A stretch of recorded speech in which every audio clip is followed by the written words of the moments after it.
कई बार आप लोग कहते हैं महाराज जी भक्त हमेशा गरीब क्यों होता है? कारण है सच्चे भक्त को धन से मोह होता ही नहीं, इसलिए वो बेचारा गरीब रहता, उसे चाहिए ही नहीं होता ना। सच्चा भक्त तो धन से मोह रखता ही नहीं है, इसलिए वो गरीब होता है। ऐसा नहीं है कि भक्त गरीब होता ना जी। भगवान की शरण में जब आप जाते हैं और भक्ति करते हैं तो धन तो पीछे पीछे चलता है, क्योंकि लक्ष्मी कौन है? नारायण की पत्नी है। जहां नारायण होंगे वहां तो लक्ष्मी होंगी ही होंगी, तो लक्ष्मी तो वहां होती है जहां भगवान। इसलिए भक्ति करो, लक्ष्मी मिलेगी। चूंकि भक्त लक्ष्मी मां को, नारायण को स्वीकार कर लेता है, लक्ष्मी की उलझन में वो पड़ना नहीं चाहता कि लक्ष्मी आएगी कहीं हमारी बुद्धि भ्रष्ट ना हो जाए, इसलिए वो सुदामा के जीवन में भी भक्ति के बाद धन मिला कि नहीं? भगवान ने संपत्ति दी ना, और जब धन मिला तो सुदामा जी डर गए थे। सुदामा जी ने कहा प्रभु मैं ये धन नहीं ले रहा हूं, मेरी घास की कुटिया अच्छी है। क्यों? बोले इतना धन दे दिया आपने, कल को अहंकार आ गया तब तो मैं ना घर का रहूंगा ना घाट का, मुझे फिर नरक भेज दोगे आप, ये कह के कि तुम तो अहंकारी हो गए थे, मैं नहीं लेता ये संपत्ति। तब भगवान ने कहा मैं धन भी दे रहा हूं और ये वचन भी दे रहा हूं कि तुम्हें कभी अहंकार नहीं आएगा सुदामा। तब सुदामा ने संपत्ति को स्वीकार किया। तो भगवान के भक्तों को धन की कमी नहीं होती। कोई करे तो सच्ची, अब मीराबाई को कोई धन की कमी थी क्या? लेकिन उसने धन स्वीकार किया ही नहीं ना। नरसिंह मेहता को कोई, नरसिंह मेहता उस जमाने में गरीब थे, लेकिन भगवान की भक्ति की तो भगवान ने उन्हें नगर सेठ बना दिया था। लिखा है उस चरित्र में, नरसिंह चरित्र में, आप पढ़ लेना। नानी बाई के मायरे में एक कथा आती है कि नरसिंह जी पहले गरीब थे पर भक्ति की तो अमीर हो गए। भगवान ने इतना दे दिया नरसिंह को कि 21 पीढ़ी बैठी खाए नरसिंह की तो खत्म ना हो, लेकिन उन्होंने इतना दान पुण्य किया, सब लुटा दिया, और उनका तो मोह ममता धन से रहा ही नहीं। मैं धन में ही उलझा रहूंगा तो भजन कब करूंगा? सब लुटा करके और खरताल लेके भगवान का भजन करने लगे। राधे भक्त तो लेता ही नहीं है। रैदास भक्त जूता सिलते थे। एक बार भगवान साधु बन के आए और रैदास जी के पास एक उनको पत्थर दिया। कौन सा पत्थर? पारस मणि दी। सुन लो, लिखा है ये सब। रैदास जी से कहा साधु ने, साधु मतलब वो भगवान साधु बन के आए, सुनो रैदास जी तुम साधुओं की सेवा करते हो, ये पारस मणि ले लो। सुनो, ये लोहे पर छू देने से सोना हो जाता है, फिर तुम खूब सेवा करना, तुम्हारी दरिद्रता गरीबी मिट जाएगी। रैदास जी के सामने भगवान ने जो उनका जूता रख कर वो कील ठोकने का एक उनका औजार होता ना लोहे का, भगवान ने उसको छुपा दिया लोहे को, अब वो सोना हो गया। अब रविदास जी रैदास जी रोने लगे, हे भगवान मैं तो गरीब था ही, आपने और गरीब कर दिया। भगवान ने कहा मैंने कहां गरीब कर दिया? बोले रविदास जी ने कहा कि आपने मेरा जूता जिस पर रखता हूं उसको तुमने सोने का बना दिया। अब कोई सोने पर रख के थोड़ी जूता सिलूंगा, मुझे से यमन गंगा जी में बहाना पड़ेगा, फिर कहां सिलाऊं खरीद के? भगवान बोले सोना बेच के जितना पैसा चाहिए ले लेना।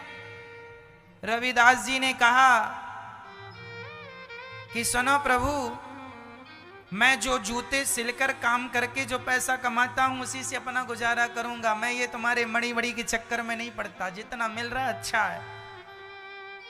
भगवान ने जिद की, ना जी रैदास जी तुम्हें ये पारस मणि लेनी पड़ेगी। तो रैदास जी ने कहा एक काम करो, मेरी झोपड़ी के ऊपर वो जगह तुम्हें जहां मिले खोस दो मीन्स रख दो, वहां रख दो। चले गए भगवान। एक साल बाद भगवान फिर आए, अरे रविदास जी तुम तो, रैदास जी फिर तुम वही जूता सिल रहे हो, तुम तो मणि दिया था मैंने, कितना सोना बन जाता, तुम लखपति करोड़पति बन जाते। रैदास जी ने कहा आपने हमें कुछ दिया था। कब दिया था? पिछले साल। कहां रखा था? वहां। तो रैदास जी ने कहा जहां रखा था देख लो। भगवान ने हाथ डाला तो वहां उनकी पारस मणि ज्यों की त्यों रखी थी, साल भर से छुआ नहीं। भगवान का सच्चा भक्त तो भगवान से मतलब रखता है। धन बहुत आता है उसके जीवन में, पर वही परवाह नहीं करता। इसलिए ये कहने में आता है कि भक्त गरीब होता, गरीब नहीं होता। सच्चा भक्त स्वीकार ही नहीं करता ना। इसलिए रैदास जी के जीवन में पारसमणि मिली थी, भगवान ने दी, नहीं ली उनने। इसके बाद बहुत जिद करने पर फिर उन्हें 2 सोने के सिक्के रोज देते थे भगवान। उनके ठाकुर जी से रोज प्रकट होते थे, उससे फिर वो साधु सेवा करते थे। वो भी भगवान के जिद करने पर वो पूरा पैसा वो सेवा में लगाते थे। अपने लिए रोटी उस पैसे से नहीं खरीदते थे, जूता सिल के जो कमाते थे उसी से अपनी रोटियां खाते थे। भक्त लेता ही नहीं, भगवान दे दे के परेशान है। राका वाका का नाम सुना होगा आपने। राका वाका पति पत्नी, पति का नाम था राका, पत्नी का नाम था बाका। राका वाका दोनों जंगल की लकड़ियां समेट के लाते, जो पैसा बचता भगवान की पूजा करते, संतों की सेवा करते, खवाते पिवाते और खाते। रोज कीर्तन, दिन भर कीर्तन, सीताराम सीताराम सीताराम सीताराम सीताराम, राधे श्याम राधे श्याम, राका वाका दोनों जपते।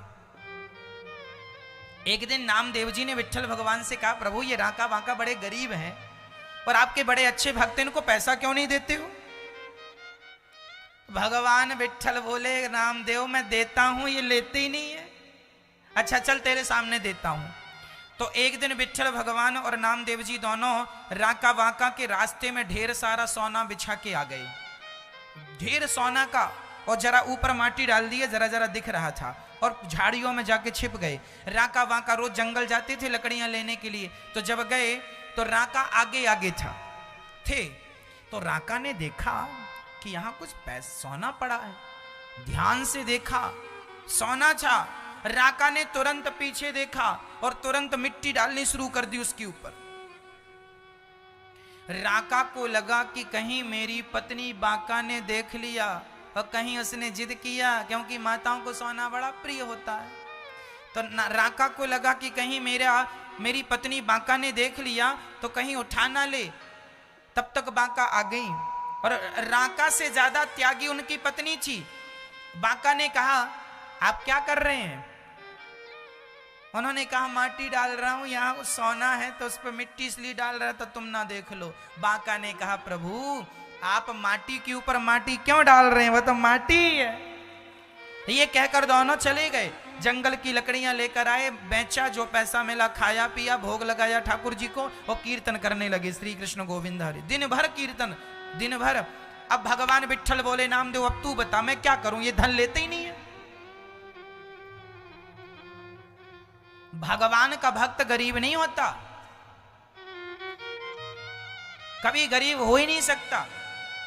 लिख लो, मेरे से लिखवा लो, स्टाम्प पे लिख दूंगा, कभी नहीं गरीब हो सकता। लेकिन सच्चे भक्त को चाहत नहीं रह जाती, उसकी इच्छाएं समाप्त हो जाती। लेकिन आप लोगों को पैसा चाहिए तो मैं आपको बता दूं कि भगवान की शरण में आ जाओ, जितना चाहते हो। तुम्हारी जरूरतें हैं ना, रोटी कपड़ा मकान की गाड़ी घोड़ा चाहिए तुम्हें, घर बन जाए, पैसा आ जाए, जरा 10-20 लाख खाते पे आ जाए, इतना तुम्हें खूब मिल जाएगा।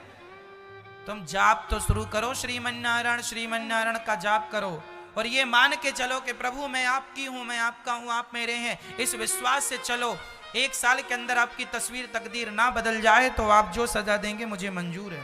1 साल के अंदर आपका जीवन बदल जाएगा। जाप करो तो सही, श्रद्धा से विश्वास करो तो सही, एक बार समर्पण करो तो कि नाथ मैं आपकी हूं, मैं आपका हूं। अब आप करें ना तो मिल जाए तो साहब देखो, बिना हॉस्पिटल गए इलाज नहीं होता। भक्ति बिना किए आपका कष्ट मिट जाए, पॉसिबल नहीं। कर लो तो गारंटी मैं लेता हूं। इसलिए विश्वास, और धनवन की कोई कमी नहीं होती। इसलिए भगवान का कोई भक्त गरीब नहीं था। नाम बताओ कोई गरीब था तो? आप कहेंगे महाराज जी केवट गरीब था। केवट लेता नहीं था। राम जी ने दिया, ये सोने की अंगूठी ले ले, क्या लिया? उतराई दी ना राम जी ने। जब केवट ने राम को पार लगाया तो राम जी ने केवट को क्या दिया था? सोने की वह बहुमूल्य अंगूठी थी। अरे नीलाम कर देता केवट तो करोड़ों में जाती, राम जी की अंगूठी थी। लेकिन केवट ने लिया क्या? अरे मेरी मां, भक्त तो ऐसा होता है कि भगवान दे रहे हैं तो भगवान से भी मना कर देता, ना प्रभु धन ना देना, मुझे अपने चरणों की भक्ति देना। वो ये मांगता, चाहिए नहीं तो क्या करेंगे भगवान। और फिर ये लोग कहते हैं भगवान के भक्त तो गरीब होते हैं। कोई गरीब नहीं होते भक्त। भक्त बहुत धनवान होते हैं, भक्त लेता ही नहीं। और तुम्हें लेना है तो तुम लेते जाना, तुम अमीर हो जाओगे। धन कोई बहुत बड़ी बात नहीं है मेरी मां। 1 साल के अंदर मैं आपकी जिम्मेदारी ले सकता हूं, जैसा कहता हूं वैसा करो। 1 साल के अंदर परिणाम तुम्हें 15 दिन में दिखने लग जाएगा। 1 साल में तो तुम बन जाओगे लखपति करोड़पति। परिणाम तो तुम्हें 15 दिन से दिखने लग जाएगा।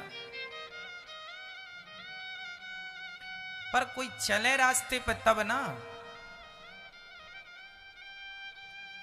अब रोते हैं महाराज भगवान धन नहीं है, बड़े गरीब हैं, गरीब हैं। रोते से क्या होगा? भगवान की शरण में जाओ, कहो कि नाच मैं आपकी हूं, आप समर्पण करो, प्यार करो, विश्वास करो भगवान पे। फिर देखो, अब तुम विश्वास करते नहीं हो, प्रेम भगवान से करते नहीं हो, समर्पण करते नहीं हो और रोते हो मैं गरीब हूं, मैं दुखी हूं। फिर रोते रहो, तुम्हारा कोई इलाज नहीं है, तुम्हारा कोई इलाज नहीं है।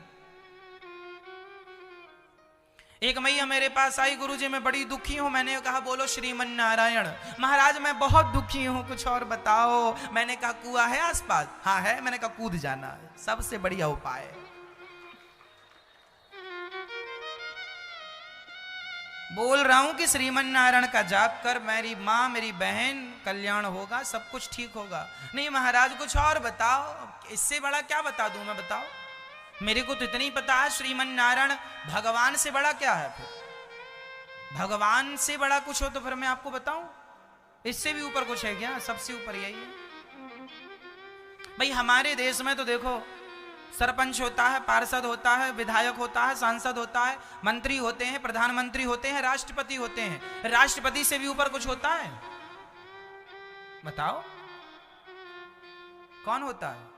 राष्ट्रपति होते हैं। जैसे सबसे श्रेष्ठ हमारे देश के संविधान में राष्ट्रपति होता है, उसी प्रकार धरती के संविधान में सबसे श्रेष्ठ भगवान होते हैं। उनसे श्रेष्ठ कुछ नहीं होता। उनका नाम जपो, अपने आप दुख चला जाएगा। अब महाराज जी दुख दूर कर दो, कैसे कर दें? जाप करो, रास्ता मैं बता सकता हूं, उस रास्ते पर चलना आपको पड़ेगा। तो भगवान का भक्त सदा सुखी होता है। इसलिए कभी कोई ये आरोप ना लगाए कि भक्त गरीब होते हैं।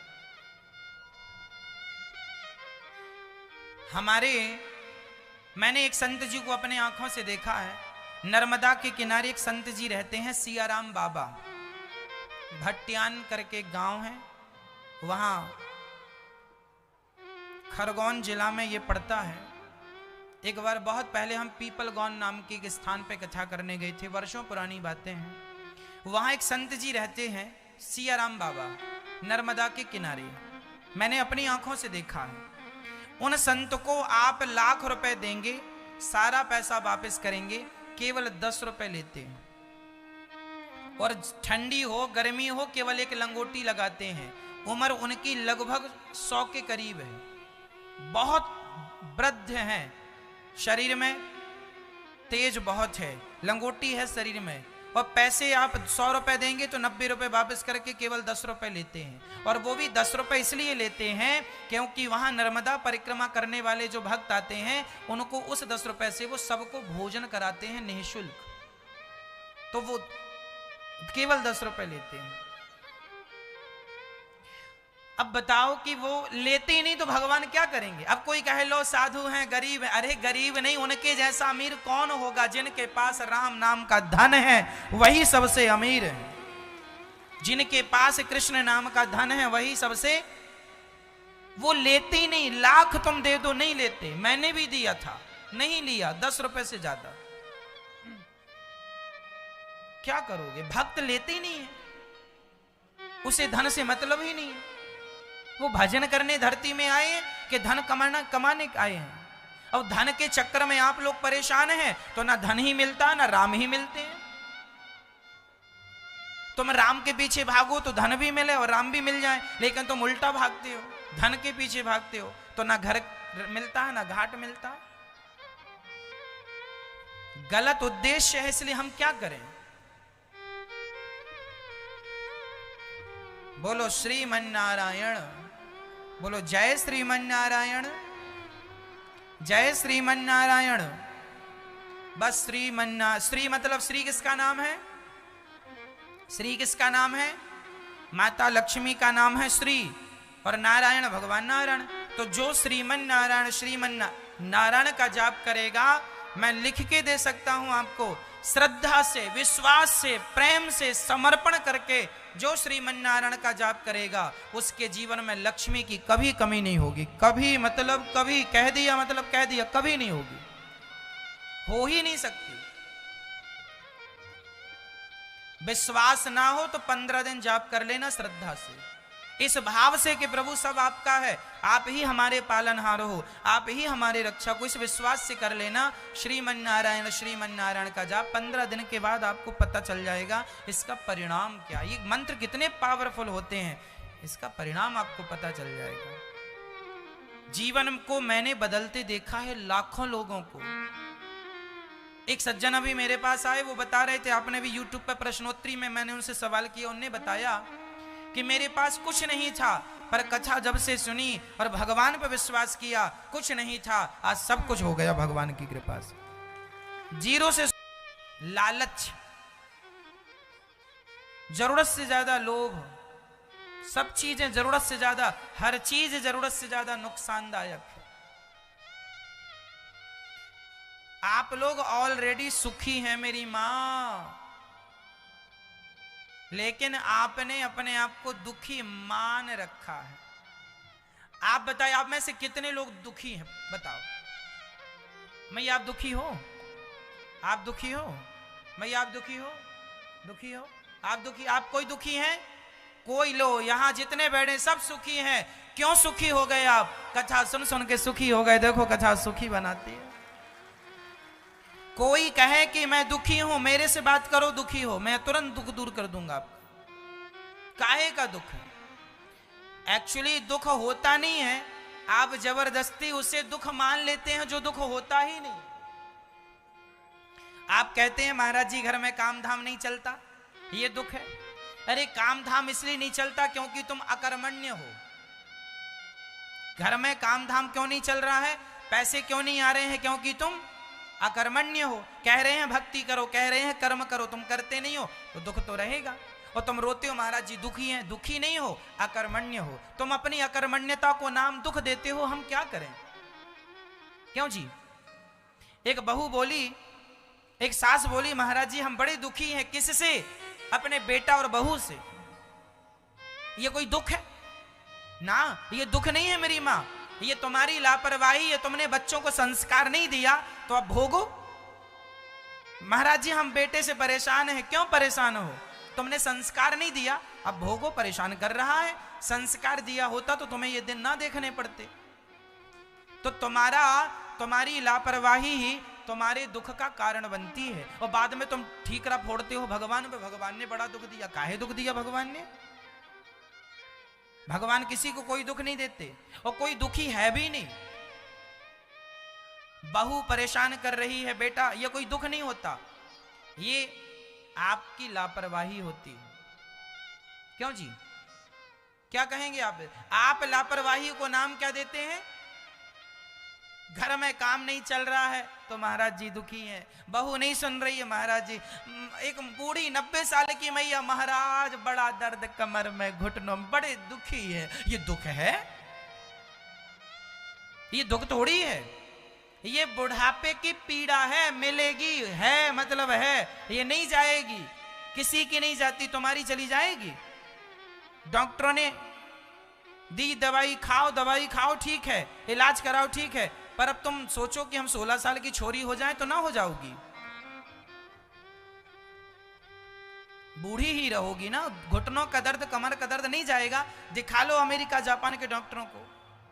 फिर इसलिए इस दुख के संग अब भगवान का चिंतन करने की आदत बना लो। ये दुख, अब ये तुम्हारा घुटनों का और कमर का दर्द नहीं जाएगा। दवाई कराओ, अच्छी बात है, भगवान करे चला जाए, लेकिन नहीं जाए तो इस दर्द के संग भगवान को भी भजना है। इस दर्द के संग प्रेम का दर्द और जोड़ लो, और जब भक्ति का दर्द बढ़ जाएगा तो उस दर्द के आगे ये दर्द अपने आप खत्म हो जाएगा। वो दर्द बढ़े तो ये दर्द कम हो, अब वो दर्द है ही नहीं तो यही दर्द है यही दर्द है।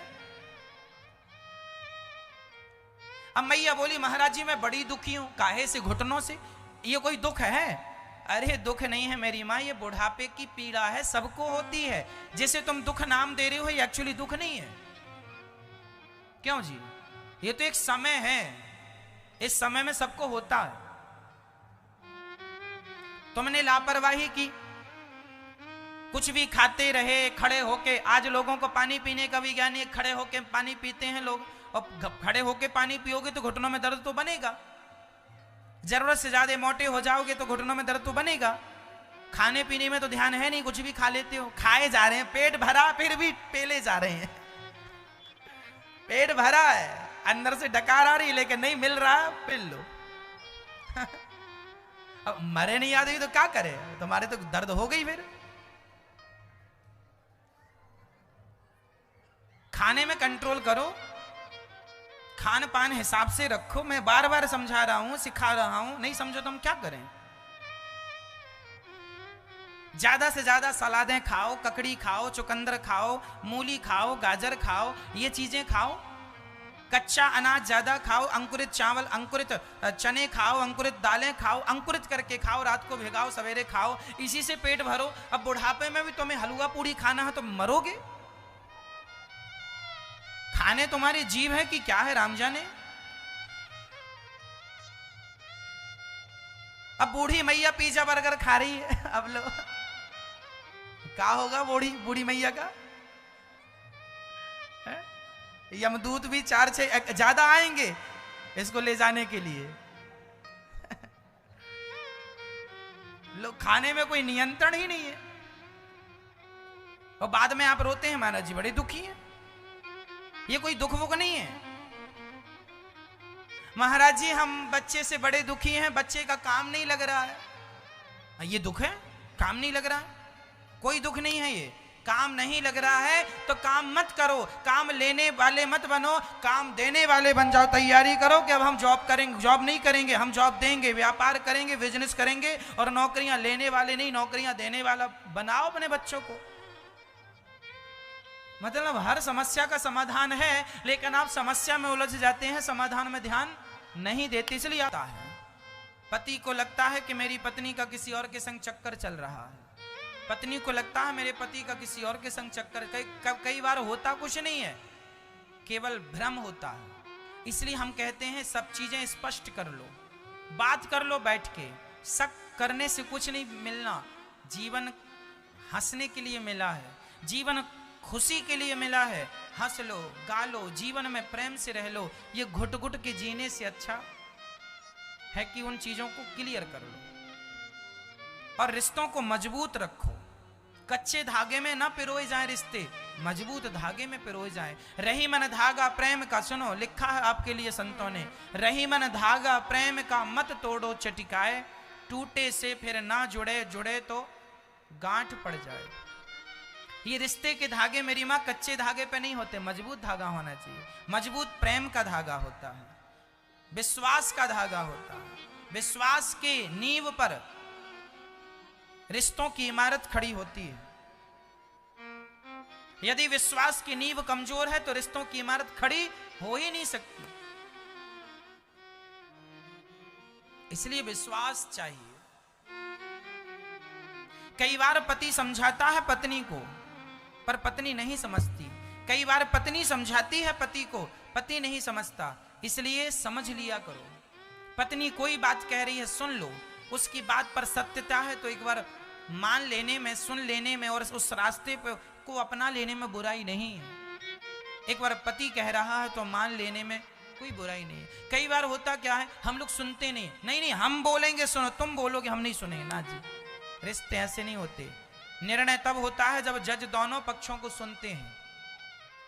निर्णय तब होता है जब दोनों पक्षों को सुन, इसलिए सुनने के लिए भगवान ने कान दो दिए हैं, बोलने के लिए मुंह एक दिया है। सुनो ज्यादा, बोलो कम। बोलने वाला मुंह एक है, सुनने वाले कान दो, मतलब दो कान है सुनने के लिए ज्यादा। ज्यादा सुनो, बोलो कम। आप उल्टा करते हैं, बोलते ज्यादा हैं, सुनते कम।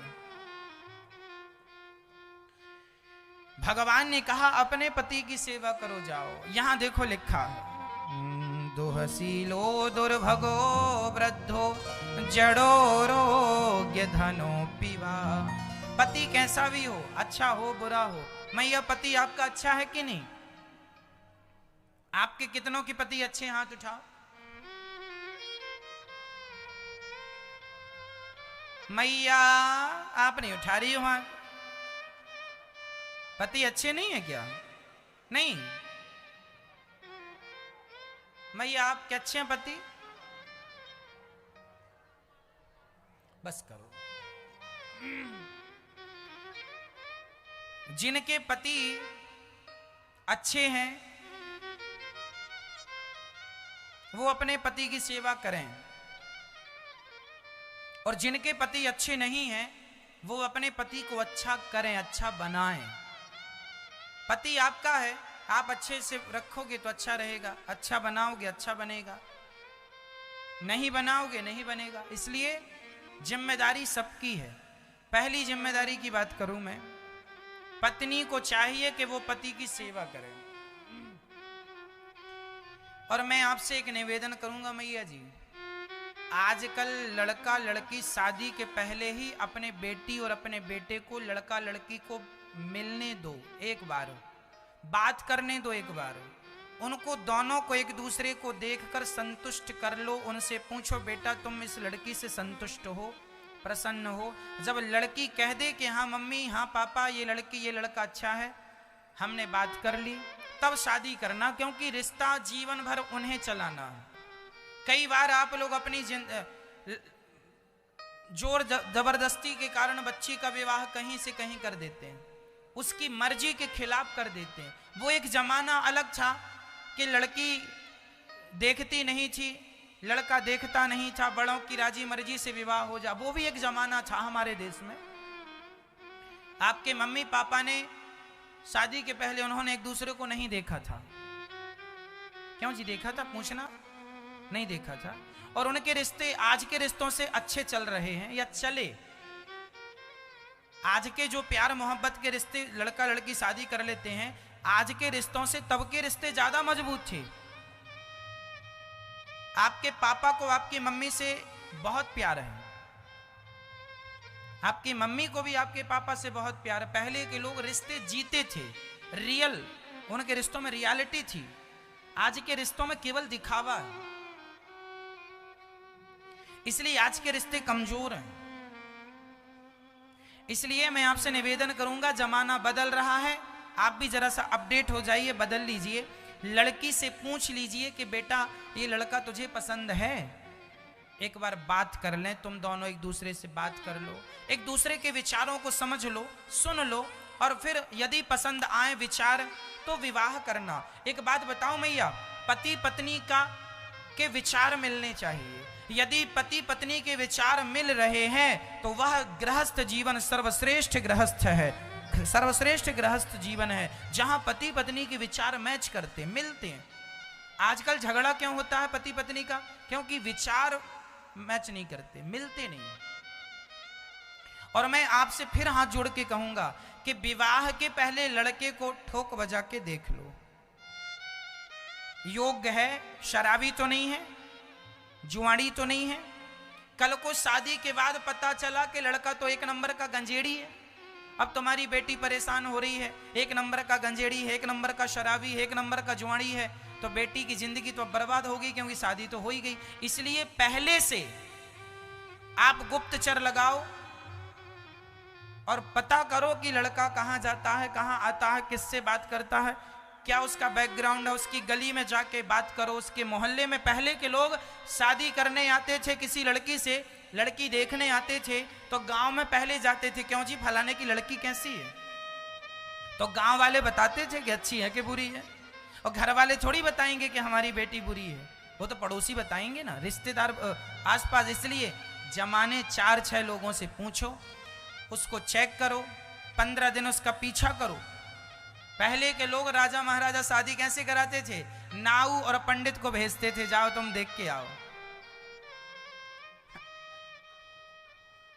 नाई और पंडित दोनों जाते थे, लड़के को देखते थे।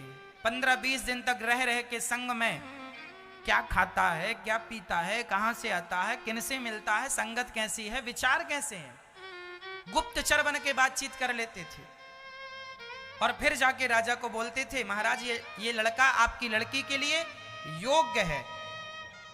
नाई और ब्राह्मण के कहने से राजा अपनी बेटी का विवाह करता था, क्योंकि वो पूरी छानबीन करके आते थे। और आज शादी के बाद बेटियां रोती हैं क्योंकि माँ बाप छानबीन नहीं करते, क्योंकि माता पिता आज विवाह के पहले छानबीन, बताओ छानबीन करनी जरूरी है कि नहीं? जीवन का सवाल है। अब कोई लड़की किसी लड़के को लेकर भाग गई वो अलग सब्जेक्ट है, पर राजी मर्जी से विवाह हो रहे हैं तो छानबीन जरूरी है।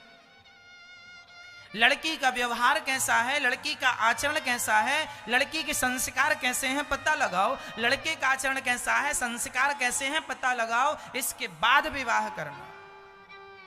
20 साल रुके हो, 15 दिन और रुक जाओ, 15 दिन छानबीन करो, ताकि कल शादी के बाद लड़की को रोना ना पड़े। और फिर भी इतनी छानबीन करने के बाद किसी का पति खराब निकल जाए तो तुम्हारे भाग्य का ही कसूर है, फिर तुम्हारे भाग्य में ही ऐसा था। इसलिए हमारी तरफ से कोई कमी ना रह जाए, माँ बाप की तरफ से, ताकि आखिर में ये ना रोना रह जाए कि काश हम लड़के की छानबीन कर लेते, काश हम लड़की की छानबीन कर लेते, तो आज घर में ये दुर्दशा ना होती। इसलिए ये पछतावा ना रह जाए, इसलिए ये सब कर लेना जरूरी है। हाँ या ना? कर लेना जरूरी है कि नहीं? लड़की और लड़के को एक बार पूछ लेना जरूरी है कि नहीं? तुम्हें ये लड़की पसंद है, तुम्हें लड़का पसंद है, राजी मर्जी होना जरूरी है या नहीं? हाँ या ना में जवाब दो। ये बातें बहुत गंभीर हैं, सुन लो, समझ लो, काम आएंगी भविष्य में। अब चलता हूं पति की सेवा। पत्नी का धर्म है पति के रोज चरण दबाए, पत्नी रोज पति के पांव दबाए। आप पांव दबाती हो मैया पति के? नहीं, पांव दबाया करो, चरण दबाया करो। लो माताएं हंसती हैं, बताओ, मतलब हम पांव दबाने का बोल रहे हैं तो ये मजाक लग रहा है? महाराज जी क्या मजाक कर रहे हैं आप? ये पांव दबाता है ऐसे आदमी के?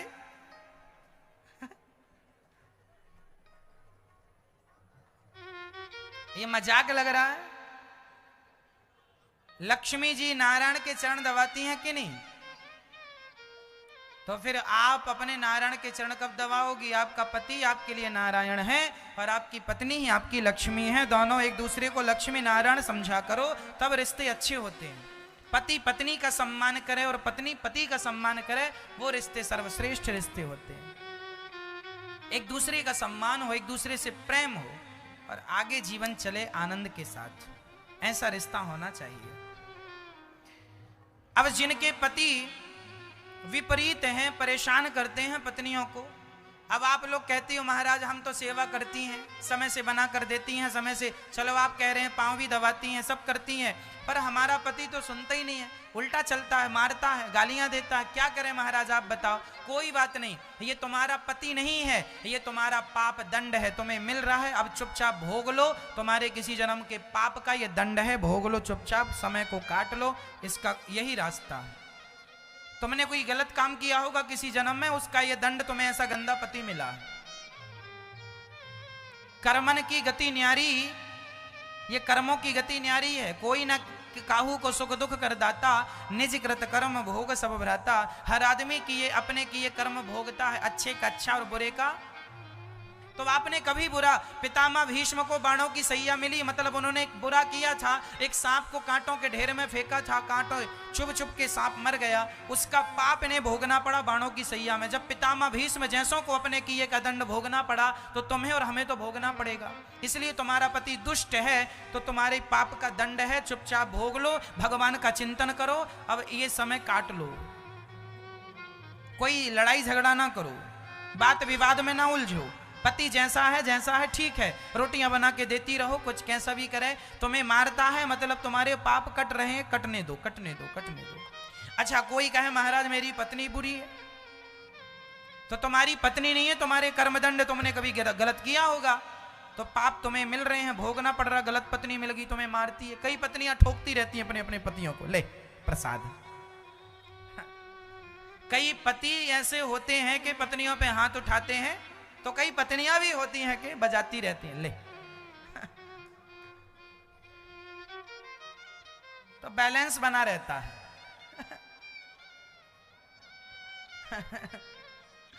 तो ऐसी पत्नियां यदि आपको मिली, भगवान करे ऐसी तो किसी को ना मिले, पर किसी को मिली है तो समझ लो तुमने पाप खूब किया था, इसका दंड ऐसी पत्नी के रूप में मिल रहा है। तुमने पाप खूब किया था तो पति के रूप में मिल रहा है। इसलिए न देना दोष किस्मत को, विपत्ति तो सब पे आती है। न देना दोष किस्मत को, विपत्ति तो सब पे आती है। विपत्ति आई अंधा अंधी पर, लाल श्रवण सा पाया, न देना दोष दशरथ को, विपत्ति तो सब पे आती है। क्या विपत्ति भगवान कृष्ण पर नहीं आई? जेल में जन्म लेना पड़ा भगवान को। क्या विपत्ति देवकी वसुदेव पर नहीं आई? क्या विपत्ति दशरथ और कौशल्या पर नहीं आई? क्या विपत्ति राम जी पर नहीं आई? क्या विपत्ति माता सीता पर नहीं आई? क्या राजा महाराजाओं पर विपत्तियां नहीं आई? इस धरती पे एक का नाम बताओ जिसके जीवन में विपत्ति ना आई हो। ये जब जब विपत्ति आती है तो तुम्हारा पाप ही प्रकट होता है। इसलिए पाप को काट लो, समय को काट लो। महाराणा प्रताप को भी घास की रोटियां खानी पड़ी थी। समय है, समय कभी राजा महाराजाओं का था तो कभी समय घास की रोटियों का था। हर समय आता है जाता है, समय एक सा नहीं होता किसी का। इसलिए हर समय की तैयारी करके रखो। आज सब अच्छा है, भगवान करे कल भी सब अच्छा हो, पर कल सब अच्छा रहेगा इसकी कोई गारंटी नहीं है। समय सबका एक सा कभी नहीं रहा। जो समय आज, इसलिए कहते हैं समय का सदुपयोग किया करो। आज आपके पास पैसा है, आज आपके पास अच्छा सब कुछ है, कल रहेगा इसकी गारंटी नहीं है। इसलिए आज ही उस पैसे का सदुपयोग करो, ताकि कल बुरे वक्त में आपका वो आज का किया हुआ सदुपयोग वो कल काम आएगा। पैसा आए, पैसे को बचा के रखो। पैसा आए तो शराब ना पी लो, गांजा ना पी लो। हमारी माताएं 10-10 हजार रुपए की साड़ियां खरीद के ले आती हैं।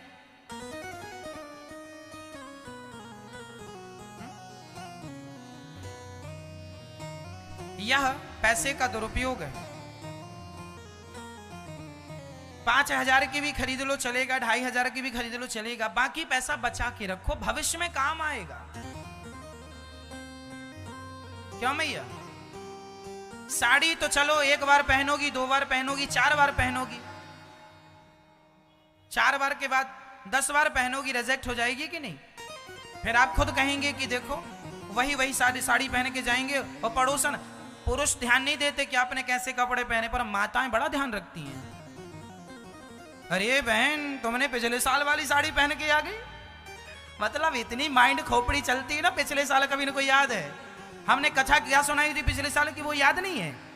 भगवान का नाम जपना वो याद नहीं, पर पड़ोसन की साड़ी याद है कि तुमने वही वाली पहनी है।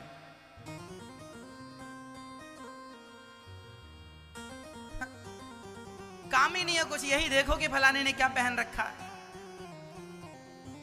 इसलिए कपड़ों में ज्यादा वेस्ट ना करो धन को। मैया जी पैसे बचाओ। नारियों का धर्म होता है पैसा बचाना, पुरुष का भी धर्म है। पैसा आए तो शराबी ना बन जाओ, पैसा आए तो बचाओ बचाओ। बुरी वक्त, भगवान ना करे बुरा वक्त आए, पर बुरा वक्त आए तो आपके पास कुछ होना चाहिए ना। कहते हैं विपत्ति के समय गंठ का पैसा काम देता है। गांठ का मतलब पैसा काम देता है कि नहीं? हाँ या ना? तो जब प्यास लगेगी तभी कुआं खोदोगे कि पहले से कुआं खोद के रखोगे? बोलो। इसलिए मैया यही संस्कार बच्चों को दो, बेटा धन आए उसका सदुपयोग करना है, उसका दुरुपयोग नहीं करना। पैसा आए तो बिजनेस बढ़ाओ, व्यापार बढ़ाओ, इनकम बढ़ाओ। ये नहीं कि पैसा आए तो जुआ। अब कई लोग जुआ खेल लेते हैं, लाखों का जुआ खेल, मतलब बेवकूफ हो ना।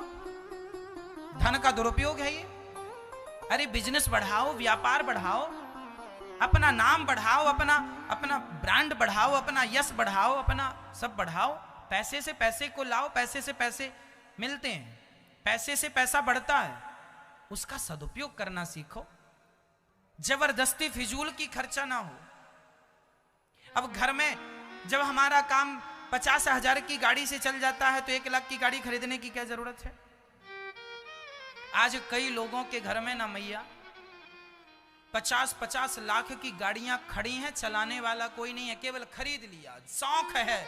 लोग हमें कहें अरे गाड़ियां कोई नहीं चला रहा है, पर खरीद ली, 50,000 की खरीद ली, 50 लाख की खरीद ली, 1 करोड़ की खरीद ली।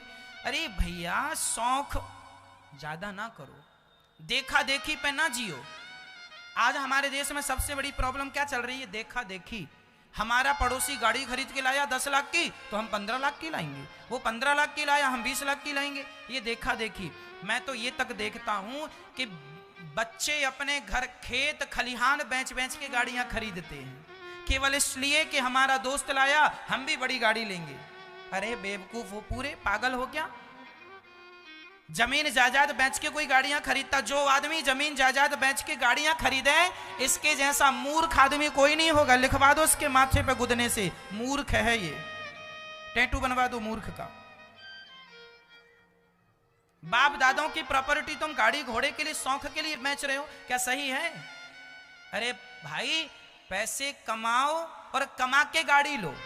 जो बाप दादों की प्रॉपर्टी है वो बनी रहने दो, वो बहुत बुरा वक्त भगवान ना करे आए तब के लिए रखना। पहले का आदमी जमीन जायदाद नहीं बेचता था, तब बेचता था जब बेटी का विवाह करना हो और पैसे की व्यवस्था ना हो, तब बेचता था। मतलब बुरे वक्त के लिए लोग अपनी धन दौलत बचा के रखते थे। आजकल तो गाड़ी घोड़े के लोग बेच रहे हैं, कमा नहीं रहे हैं, जमीन जायदाद खरीद नहीं रहे हैं, बिजनेस बढ़ा नहीं रहे हैं, जो है उसे और डाउन कर रहे हैं, कम कर रहे हैं। ये इससे तो तुम्हारा पतन हो जाएगा भैया, इससे तो तुम्हारा खाने को रोटियां भी नहीं बचेंगी। यदि यही हाल रहा तुम्हारा तो तुम्हारे बच्चे तो पढ़ नहीं पाएंगे अच्छे स्कूल में, यदि तुम्हारी यही स्थितियां रही तो। इसलिए खर्चे पर नियंत्रण, कंट्रोल। बेस्ट की चीजें ना लाओ। अब बाजार गए हैं, कुछ भी खरीद के ले आए ना जी, जो जरूरत है वो लाओ। पैसे बचाओ, बैंक में जमा करो, पैसे बचाओ, अपने पास रखो, कुछ भी करो, पर उचित उपयोग हो, अनुचित ना हो। समझ रहे हैं आप लोग? ठीक है। जब अपने साथ छोड़ देते हैं उस समय तुम्हारे पैसा, तुम्हारे जेब का पैसा तुम्हारा काम करता है। इसलिए धन थोड़ा सा बचा के रखो, काम आएगा।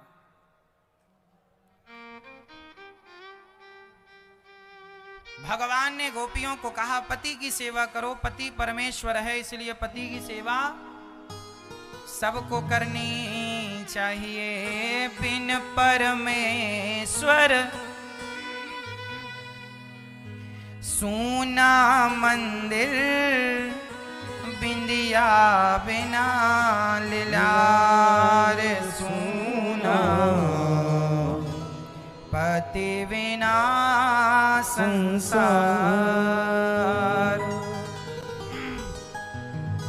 पति के बिना ये जीवन अधूरा होता है मेरी माँ, इसलिए पति है सम्मान धर्म है। आज पति है, सेवा करो, जैसा है अब कैसा है करो, कुछ भी कहे चुप रहो, भगवान मानकर सेवा करो। यदि तुम पत्थर पर आस्था रखती हो कि पत्थर से भगवान प्रकट होते हैं, यदि पत्थर पर श्रद्धा है तो पति पर श्रद्धा रखो। पत्थर से भगवान प्रकट हो सकते हैं तो पति से भी भगवान जरूर प्रकट होंगे। पति परमेश्वर है। अब जैसा है अब क्या करोगे? निभाओ। इसलिए एक मैया मेरे पास आई, गुरुजी मेरे पति अभी 2 महीने पहले चले गए। रो रही थी। मैंने कहा मत रोइए माँ, उन्होंने कहा महाराज मेरे पति चले गए, इस बात का दुख नहीं है। हमने कहा फिर दुख किस बात का है? बोले मेरे पति जब गए उसी रात मेरा पति से झगड़ा हो गया था, शाम के समय किसी बात, जरा सी बात को लेकर, और मैं रोज पति के पांव दबाती, भोजन कराती। उस रात ना तो शाम को उन्होंने भोजन किया, ना मैंने बात की, ना उनके चरण दबाए, और रात्रि को अटैक आ गया और रात्रि को चले गए। सारी जिंदगी के लिए पछतावा रह गया कि मैंने क्यों ना बात कर ली, क्यों झगड़ा, जरा सी बात का, जरा सी राई का पहाड़ बना देते हैं और आप झगड़ा कर लेते हैं। जो समय लड़ाई झगड़े से गुजर रहा है वो समय प्रेम से भी तो गुजर सकता है। जो समय रो रो के गुजर रहा वो हंस हंस के भी तो गुजर सकता है। तो क्यों ना जिंदगी को हंसकर गुजारी जाए, क्यों ना जिंदगी को प्रसन्नता से गुजारी जाए।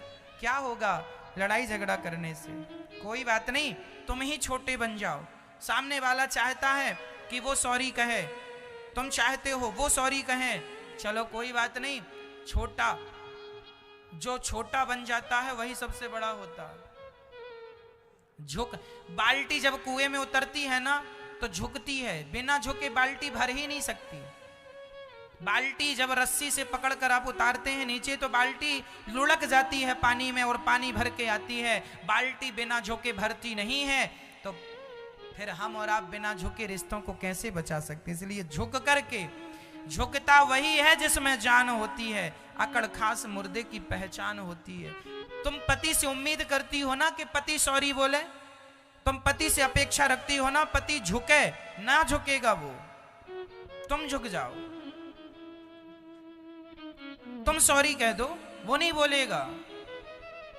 सबका स्वभाव होता है, पुरुष का स्वभाव जरा कठिन कठोर होता है, वो जल्दी नहीं झुकता, वो अपने अहंकार में रहता है। गलती भले उसी ने की हो पर वो चाहेगा ये कि मेरी पत्नी सॉरी बोले।